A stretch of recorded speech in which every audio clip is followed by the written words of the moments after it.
Rich woman slaps black maid for touching her child, then husband reveals the truth. Caroline Whitmore was known across the town as the woman who had everything. She had grown up in privilege, married into even greater wealth, and carried herself with the grace and confidence that money often allowed. People admired her grand house, her polished manners, and the endless social gatherings she hosted. Her life appeared perfect to anyone who saw her from the outside. Inside that mansion, however, the rhythm of daily life depended not on Caroline herself, but on the people she employed. Among them was Angela, a quiet woman with kind eyes and strong hands.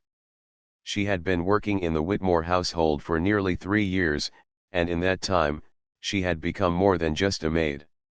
She was the one who noticed when the pantry was low, when the silverware needed polishing, and most importantly, when the little boy of the house needed comfort. Caroline's son, Daniel, was a cheerful child of 6 years. He was curious about the world, often running through the hallways with a toy car in hand or asking endless questions about the birds he could see from the garden window. His laughter filled the house, yet his energy was also a challenge. He was playful, sometimes clumsy, and always seeking attention. Caroline adored her son, but between her social life and personal commitments, she often left much of Daniel's care to others. It was Angela who noticed the small details about him. She was the one who remembered that Daniel preferred honey on his toast instead of jam. She knew that his nightmares faded faster if someone sang to him softly, and she had learned that his favorite hiding place was behind the big velvet curtains in the library. To Angela, these little things were not duties written on her job description. They were pieces of Daniel's world that she had gathered carefully, like treasures, over time. The Whitmore mansion itself was impressive. Built of pale stone and surrounded by manicured guard, the house stood quiet that evening. Outside, the autumn wind rustled through the tall trees that lined the Whitmore estate, while inside, warm lamps glowed against the polished wooden walls. Yet, beneath the calm surface of the home, something had shifted. The incident between Caroline and Angela still lingered in unspoken tension, and Edward could no longer ignore it. The morning sun broke gently through the tall curtains of the Whitmore mansion, filling the weeks after Caroline's apology moved gently, like ripples across a still pond. Life in the Whitmore mansion seemed ordinary from the outside: meals served on time, flowers placed in their vases, guests entertained in the grand drawing room. Yet inside the hearts of those who lived there, something had changed. The house no longer carried the quiet tension of pride and distance. Instead, it breathed with a softer rhythm, one shaped by gratitude, humility, and the simple strength of kindness. Caroline noticed the difference first in herself. She had always measured her life by the standards of others: the polished silver, the perfect posture, the quiet admiration of society's eyes. But now, those things felt less important than the laughter of her son echoing in the hallways, or the sight of him running freely through the gardens, his smile brighter because he knew he was surrounded by love. She found herself slowing down, listening more, and letting go of small irritations that once consumed her. There were moments when she would pause, watching Angela from a distance. She would see her kneel beside Daniel as he built a castle from blocks, encouraging his imagination with gentle words. She would notice her carrying a basket of laundry with steady patience, humming softly under her breath. These little scenes, once invisible to her eyes, now seemed like precious threads woven into the fabric of her home. Caroline realized that true wealth was not displayed in jewels or fine gowns. It was built quietly, in the loyalty of those around you, in the unseen sacrifices they made, in the love that endured even when unrecognized. And in that realization, she began to feel lighter, as though she was learning to live not for appearances but for what was real. Edward, too, felt the change. For years he had balanced his wife's strong personality with his own calm presence. Now, he was grateful to see her softening, her heart opening in ways he had long hoped for. He admired Angela deeply, but he admired his wife even more for the courage it took to admit her fault and seek forgiveness. To Edward, That was the true turning point of their home, not just Angela's devotion, but Caroline's willingness to grow. Angela herself noticed the shift, though she carried it with quiet grace. She had not expected an apology, nor had she sought recognition for what she had done. She had simply given what she could out of love for Daniel. Yet, the kindness Caroline now showed her made her work feel lighter, her place in the household feel more secure. She still carried herself with humility, but she no longer felt invisible. One afternoon, as she was folding Daniel's clothes in her small room, Caroline knocked softly on the door. Angela looked up in surprise, quickly rising to her feet. "Ma'am," she said politely. Caroline smiled gently. "May I sit with you for a moment?" Angela nodded, unsure of what to expect. Caroline entered, glancing around the modest room, the neatly made bed, the small table with a single flower in a vase, the basket of mending nearby. For the first time, she truly saw where Angela rested after long hours of work, where she found her quiet moments. They sat together, the silence stretching before Caroline finally spoke. "I wanted you to know," she began softly, "that I am grateful. Not just for what you did in the past, but for what you do every single day. This house would not be the same without you. Daniel would not be the same without you. And I would not be the same without what you have taught me." Angela's eyes filled with emotion, though she lowered them modestly. "Thank you, ma'am," she whispered. "That means more than I can say." In that small room, without the grandeur of chandeliers or the formality of the drawing room, two women shared something far more valuable: respect. Daniel, meanwhile, grew in the warmth of both women's love. He did not fully understand the quiet shift that had taken place, but he felt it. His home seemed brighter, his mother more present, and his beloved Angela more at ease. He flourished in their combined care, his laughter echoing louder, his confidence blooming. To him, the world felt safe and whole. Seasons passed. The gardens bloomed in spring, glowed in summer, and softened with falling leaves in autumn. Through it all, the bond within the Whitmore household grew stronger. Guests still came and went, unaware of the deep change that had taken place within the family's walls. To them, the Whitmores remained a picture of grace and wealth. But for those who lived inside, the true treasure was something quieter and deeper, the recognition that love and dignity mattered far more than status or pride. Caroline often reflected on the lesson she had learned. There were times when old habits tried to rise again, moments when she felt the pull of pride or the need to control. But then she would remember Edward's words, or see Daniel running into Angela's arms with joy, and she would remind herself of what truly mattered. She began to find happiness not in being admired, but in being genuine.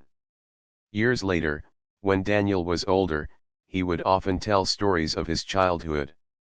He would speak of his mother, elegant and loving, who had always guided him with care. And he would speak of Angela, the woman who had been his quiet protector, his second source of comfort, who had taught him kindness not through words, but through example. To Daniel, both women were treasures, different, but equally precious. Caroline listened to those stories with a soft smile, sometimes with tears in her eyes. She no longer feared sharing her son's love with another. Instead, she felt proud that he had grown up surrounded by such strength of character. She knew that Angela's influence had shaped him into a man who valued respect, compassion, and humility. In her quiet moments, Caroline often sat by the window, watching the world outside. She thought about how easily she could have let her pride damage what truly mattered. But she was grateful that truth had reached her in time, that Edward had spoken, and that Angela had responded with grace. Her reflection was simple but powerful: wealth fades, appearances shift, but the bonds we nurture, the respect we show, the kindness we offer, those remain.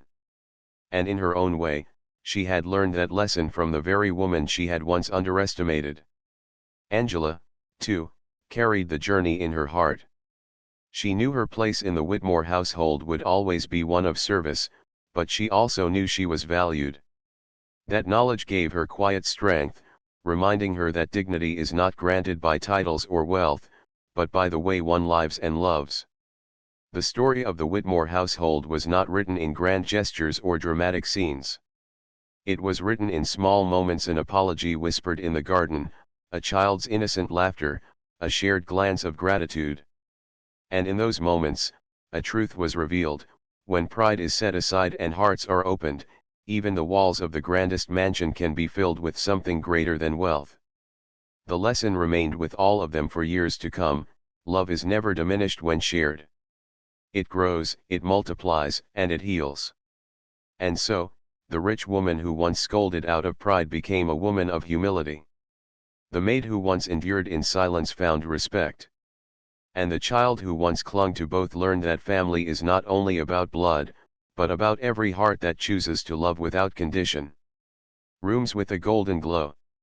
The house looked the same as always: the silverware polished, the flowers fresh, the routine unfolding like clockwork. But inside, Caroline felt a difference. Her mind kept returning to Edward's words from the night before. She had hardly slept. Each time she closed her eyes, she saw Daniel as a small child, pale and weak from fever, with Angela by his side through the long hours of that frightening night.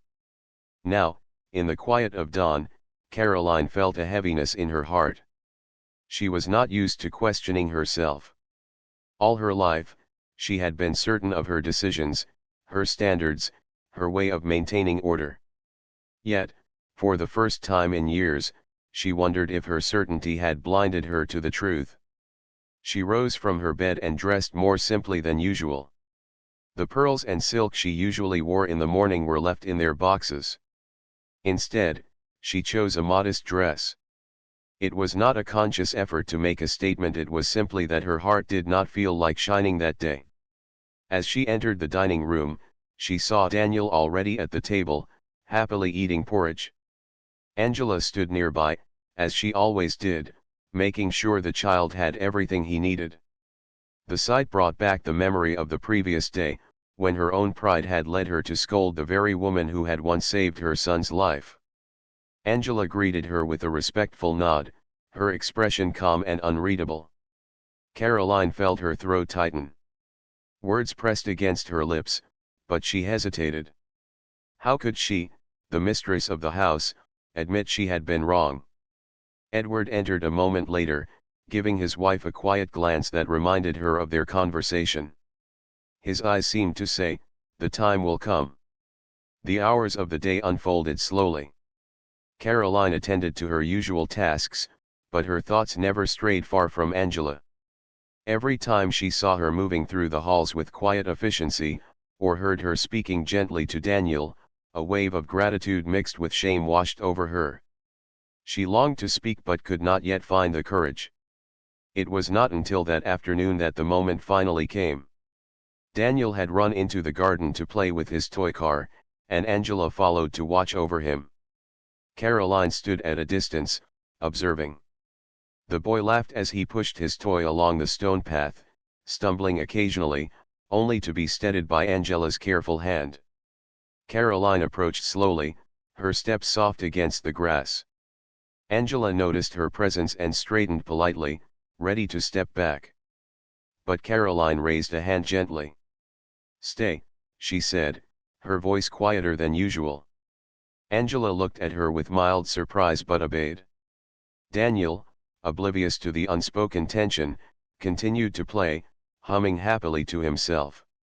For a long moment, the two women stood side by side, watching the boy. Then Caroline spoke, her voice trembling slightly. "I owe you an apology, Angela." Angela turned, startled. Never in all her years of service had she expected to hear such words from her employer. Caroline continued, her gaze still fixed on Daniel. "Yesterday, when I saw you holding him, I reacted unfairly. I let my pride speak instead of my heart. Edward reminded me of something I had forgotten: that you once cared for Daniel when his life was most fragile. And that you have cared for him every day since. I was blind to it. For that, I am truly sorry. Angela's eyes softened, though she remained quiet. She had long carried her hurt in silence, never expecting acknowledgement. To hear Caroline speak this way was something she had not imagined. Caroline finally turned to face her. Her eyes glistened, though she held her composure. "You love him, don't you?" she asked quietly. Angela nodded. "Yes, ma'am. With all my heart. Not because it is my duty, but because he is a child who deserves love. He brings joy to anyone who truly sees him." The words struck Caroline deeply. She realized how true they were. Daniel's innocence and laughter were treasures, and Angela had cherished them while she herself had sometimes been distracted by appearances and duties. Caroline inhaled slowly. "Then I must thank you not only for saving him before, but for giving him what I sometimes could not. I may never fully deserve the patience you've shown me, but I hope you can forgive me." Angela's lips curved into a small, gentle smile. "There is nothing to forgive, ma'am. We all love in different ways. What matters most is that Daniel feels safe and cared for. That is what children remember." At those words, Caroline felt her heart lighten, as though a burden she had carried for years had finally begun to lift. In the days that followed, a change grew within the Whitmore household. Caroline began to see Angela differently, not just as a maid, but as a woman of quiet strength and unshakable kindness. She noticed the care in Angela's every action, the way she knelt to Daniel's level when he spoke, the way she folded his clothes neatly as though each garment mattered, the way she stayed awake if he coughed in the night. Caroline found herself softening, too. She spent more time with Daniel, not out of duty, but out of genuine desire. She read to him in the evenings, listened to his small stories, and let herself laugh when he made silly jokes. And when Angela was near, instead of feeling threatened, she felt grateful. Together, they gave Daniel a world filled with comfort and love. One evening, as the family sat together by the fireplace, Daniel curled up against Caroline's side, holding his toy car in one hand. Angela sat nearby, sewing quietly. Edward watched the scene with quiet satisfaction, his heart warmed by the harmony that had finally taken root. Daniel lifted his head sleepily and whispered, "Mama, can Angela stay forever?" Caroline looked down at him, her eyes softening. She glanced at Angela, who looked startled, unsure of how to respond. Then Caroline smiled gently and kissed her son's forehead. "Yes, my darling," she said softly. "As long as she wishes, she will stay." Angela's eyes glistened, though she quickly lowered them back to her sewing. But inside, her heart swelled with gratitude.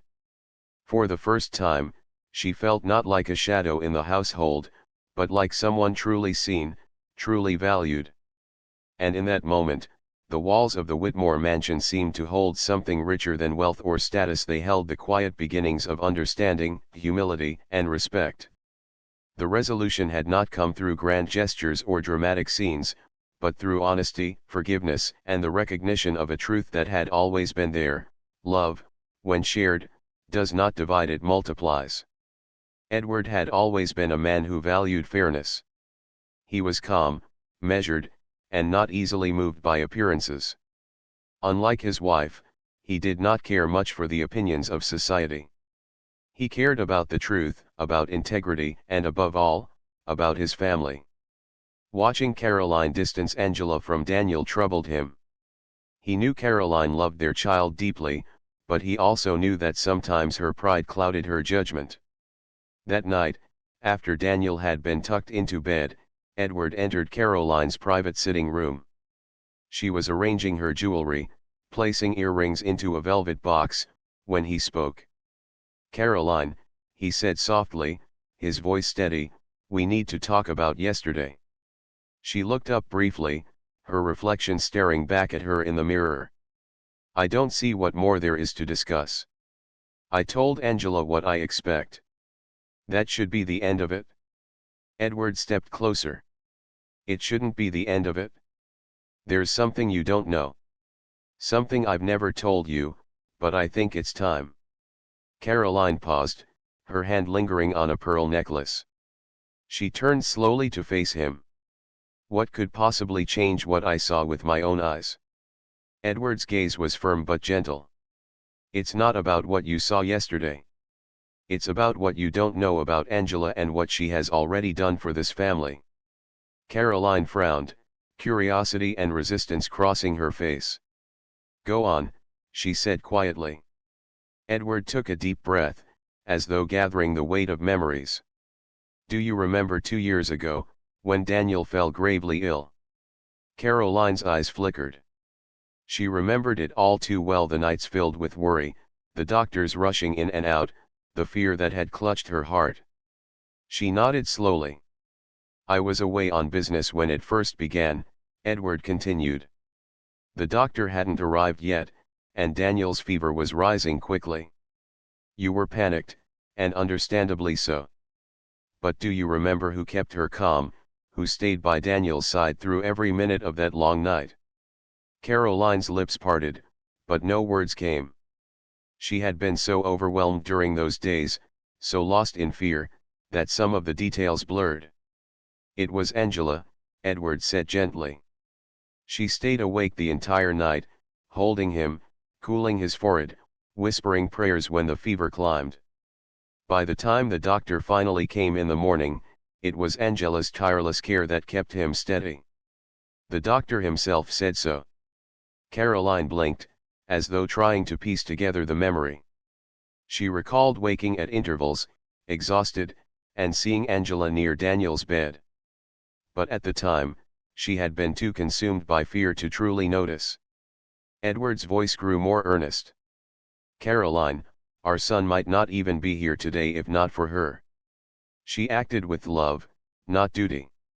She gave her strength to protect him when we were helpless.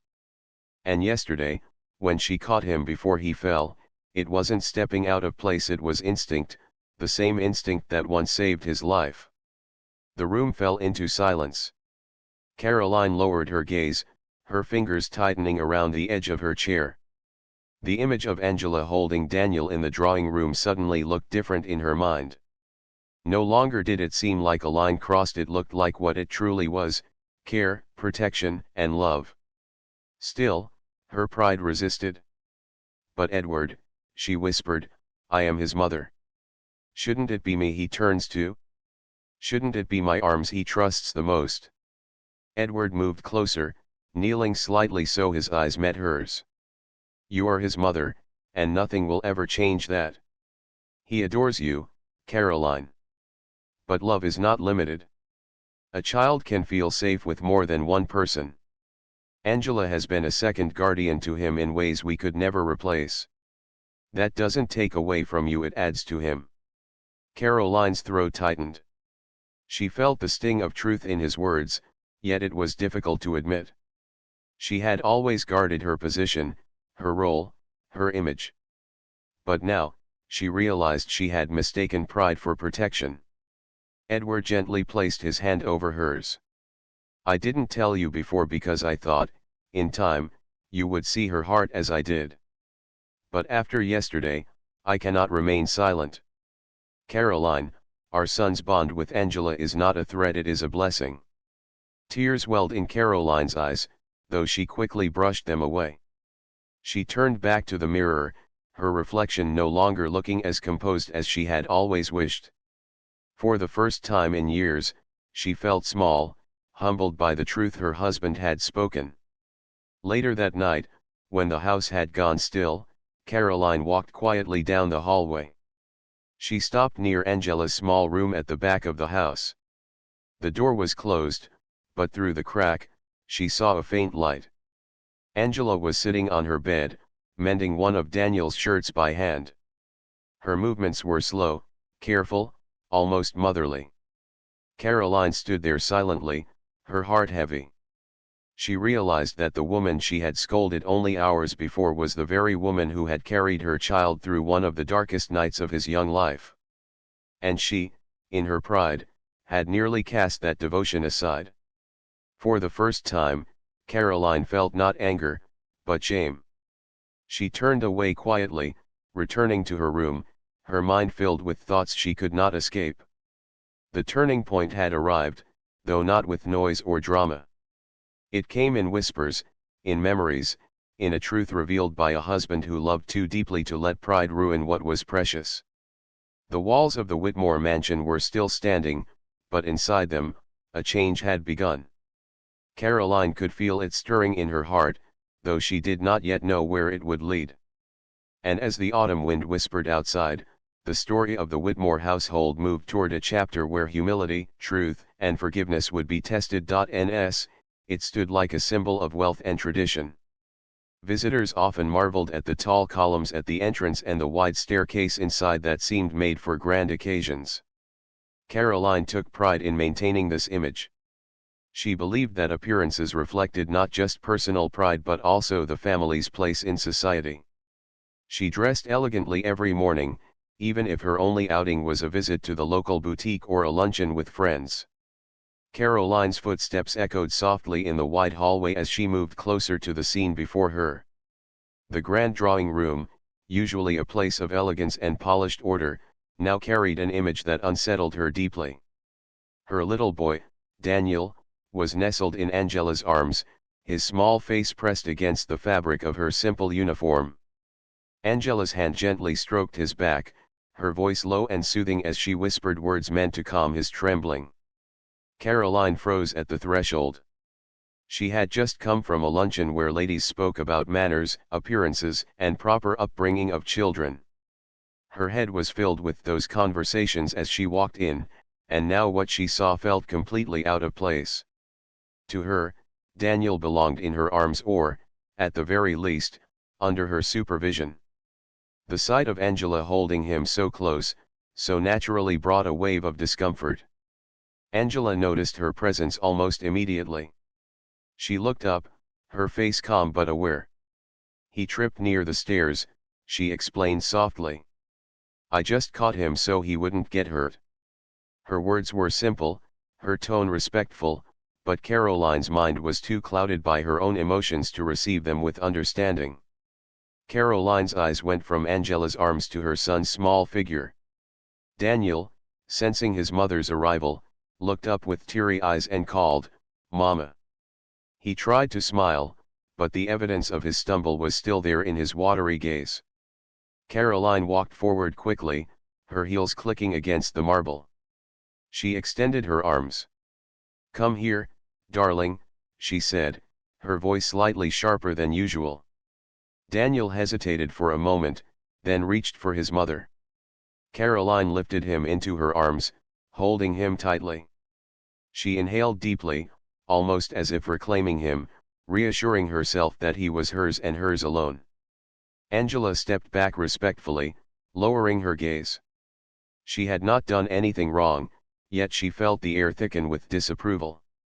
She knew Caroline valued distance, and though she had only acted out of instinct to protect the child, she could see from the look in Caroline's eyes that her action had crossed an invisible boundary. Caroline turned to her, her voice cool. "Angela, I don't want you holding my child again unless I specifically ask you to." Her words came quickly, like a decision already made. Angela's lips parted slightly as if to respond, but she caught herself. She lowered her head again. "Yes, ma'am," she replied softly, her voice steady but her heart heavy. Daniel looked between them, sensing something was wrong. He tugged lightly at his mother's necklace, wanting to speak, but Caroline's attention was elsewhere. To her, it was not simply about the stumble or Angela's embrace, it was about control, about roles that must remain clear. The afternoon slipped into evening, but the weight of that moment lingered. Angela returned to her duties quietly, tidying rooms and preparing Daniel's things for the next day. She moved with her usual grace, but inside she felt the sting of misunderstanding. She cared deeply for Daniel, and in that instant by the staircase, she had acted only to protect him. Yet now, her affection felt like an error, an unspoken fault she could not defend. Caroline, meanwhile, sat in her sitting room, brushing Daniel's hair gently as he played on the carpet with his toy cars. Her mind replayed the scene again and again. Each time, she told herself she was right to set boundaries. After all, wasn't it her duty as a mother to guide her son and protect the image of her household? Yet beneath her reasoning, a small unease stirred. Why had Daniel looked so comfortable in Angela's arms? Why had he clung to her so naturally? The thought unsettled her more than she wanted to admit. At dinner that night, Edward joined them at the long polished table. He noticed the quiet tension in the air. Caroline spoke only briefly, her words precise, while Daniel ate slowly, glancing now and then toward Angela, who served dishes silently before retreating. Edward had lived long enough with his wife to recognize when something troubled her, and he could see that she was carrying a heaviness she had not shared. After Daniel was put to bed, Caroline and Edward sat together in the drawing room. The fire crackled softly in the fireplace, casting warm light on the walls. Caroline sipped her tea but said little. Edward finally asked, "What's on your mind?" She hesitated, then placed her cup down. "I walked in this afternoon to find Angela holding Daniel." Her voice was calm, but her eyes betrayed the storm inside. He had tripped, and she caught him. But Edward, the way he clung to her, it felt wrong.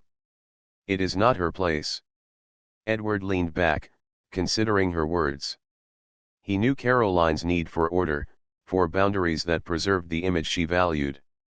But he also knew Angela's heart. He had seen the quiet devotion in her actions, the unspoken care she gave their child. "Caroline," he said gently, "if she caught him when he was about to fall, then she did what anyone would do. Would you rather he have been hurt?" Caroline frowned.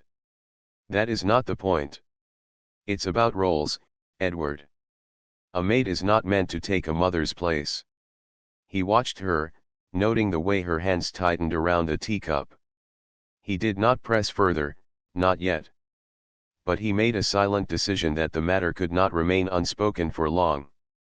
Meanwhile, Angela returned to her small room at the back of the house. She sat on the edge of her bed, the quiet of the night surrounding her. She thought about the look in Caroline's eyes, the firm words that still echoed in her ears. Though she tried to stay strong, a tear slipped down her cheek. She wiped it quickly, unwilling to let sadness linger. She had known from the start that her place in the Whitmore household was fragile. No matter how much affection she had for Daniel, she was reminded now that love alone could not erase the lines drawn by others. The next day, the rhythm of the household returned.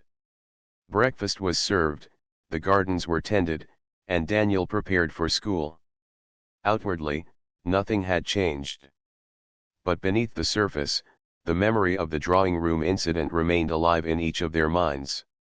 Caroline carried it as a point of principle, Angela as a quiet wound, and Edward as a question that needed answering. And though Daniel was too young to understand the full weight of what had happened, he sensed the change. That morning, as Angela helped button his coat, he whispered, "Don't be sad." His small words startled her, but she only smiled gently and nodded, pressing his hat onto his head before sending him off with his school driver. The conflict had begun quietly, born not from cruelty but from misunderstanding, from pride, and from the unseen boundaries that existed within the walls of wealth. None of them yet knew how deeply this single moment would shape what was to come. But the seed had been planted, and soon, the truth hidden in the shadows of the Whitmore home would rise to the surface. For Caroline, order and elegance were everything. She liked things to be done her way. The flowers in the drawing room had to be fresh every day. The silver trays had to sparkle under the chandelier lights. Even Daniel, though young, was expected to behave like a little gentleman when guests were around. Caroline often felt her world was like a performance, and she needed every actor, family or staff to play their part perfectly. Angela understood this without needing to be told. She kept her head down, worked diligently, and avoided unnecessary conversation. She knew her place in the household, Yet there was something about Daniel that drew her out of silence. The child's innocent smile and endless curiosity warmed her heart in ways she did not expect. Though she never crossed the line between employer and employee, Angela's affection for Daniel was genuine. She treated him with the care of someone who truly valued his well-being, not merely as part of her job. Edward Whitmore, Caroline's husband, noticed this. He was quieter than his wife, preferring evenings by the fireplace with a book over the loud social gatherings Caroline adored. Edward was grateful for Angela's presence. He had seen her patience with Daniel, her calmness during tantrums, and her attentiveness when the boy was unwell. While Caroline appreciated Angela's efficiency, Edward valued her heart. He often thought that Angela had become a quiet pillar in their home, though Caroline herself rarely recognized it. Despite the harmony Angela brought to the household, there was an invisible line that remained. Caroline rarely spoke to her beyond instructions. Guests often did not notice Angela at all, as she moved through the house silently, serving drinks or tidying up without drawing attention. And though Daniel sometimes tried to include her in his games, Caroline would gently redirect him, reminding him of proper boundaries. To Caroline, the roles were clear: she was the lady of the house, and Angela was the maid. Life continued like this for months. Angela would wake early, prepare the kitchen, and check Daniel's schedule for the day. She would often help him dress for school, making sure his shoes were polished and his bag packed. In the evenings, she would be nearby when Daniel played, always ready to catch him if he tripped or reassure him if he grew upset. Her life was filled with small acts of care, many of which went unnoticed by those who benefited most. On the other hand, Caroline lived in a world of social obligations. She spent her mornings planning luncheons, attending charity meetings, or shopping for the latest fashions. Her afternoons were often filled with tea parties, where conversations floated around topics like new jewelry, travel plans, or other families in their circle. Caroline enjoyed these gatherings, for they reinforced her status and reminded her of the life she had carefully maintained. Yet, even within her polished life, Caroline sometimes felt an undercurrent of tension. She loved her son deeply, but she also struggled to balance the image of the perfect mother with her desire for freedom. There were times when she wished Daniel would be quieter during her gatherings or less demanding when she prepared for an outing. She never voiced these thoughts openly, but they lingered inside her, creating a distance between her and the child. It was during these moments that Angela's presence became most important. Angela never tried to take Caroline's place, but she offered Daniel the warmth he needed. A gentle hand on his shoulder, a listening ear when he spoke about his small adventures, or a reassuring smile when he felt overlooked. These became the silent threads that connected Angela to the boy's heart. The days passed in this rhythm until one afternoon when life in the Whitmore mansion shifted. Caroline returned earlier than expected from a luncheon, her pearl necklace still glinting in the sunlight as she entered through the grand doors. She walked into the drawing room, expecting to find the house quiet, but instead she saw a scene that froze her in place. Daniel had tripped near the edge of the staircase, and Angela had quickly caught him in her arms. She was holding him close, whispering gently to calm his tears. For a brief moment, it looked as though the child belonged in her embrace, safe and comforted. Caroline stood there, her polished shoes tapping lightly against the marble floor as she processed what she saw. Her heart clenched not only at the sight of her son nearly falling but at the image of him resting against someone else's chest. To her, it was a disruption of the invisible line she had always enforced. And in that quiet but charged moment, the story of the Whitmore household was about to take a turn none of them could have predicted.